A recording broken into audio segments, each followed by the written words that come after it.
has made so subtle and crafty changes to the MacBook that you might not notice it at all. Hey GadInsiders, welcome to your Tech Hub. The new Apple MacBook Air M5 now comes with a keyboard where a handful of keys no longer have words, just images or glyphs. Usually MacBook keyboards look different depending on where you go in the world or where you buy them. There always have been some differences, but now they're all aligned. On the new MacBook Air M5, caps lock, shift, delete, and return keys have changed. These are all now represented with glyphs instead of words. In the UK, this has always been like this since the first Apple silicone, the M1. Aesthetically, it's a cleaner look, and it shouldn't present any confusion, especially for touch typists who aren't looking at the keyboard anyway. But even if you're on the hunt and type sort of person, you'll probably navigate this change fine.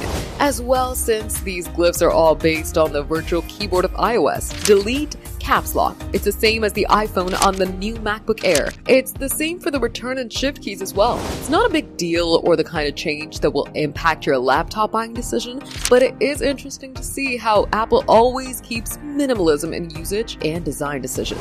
Consistency has another factor, and one that may favor Apple's future market aspirations. It makes transitioning to the Mac from other platforms easier, especially if you've been an iPhone user. As data showed, 70% of Windows users owned iPhones, which means there may still be a huge untapped market that could base their familiarity with a Mac on how well they know their iPhone. Imagine if one subtle change could help tip the scales in favor of Mac. It could help increase their desktop market share. Even the new MacBook Neo has the same keyboard glyphs. For more updates, subscribe to GadInsider, like and share the video, and don't forget to press the bell icon so you never miss any update.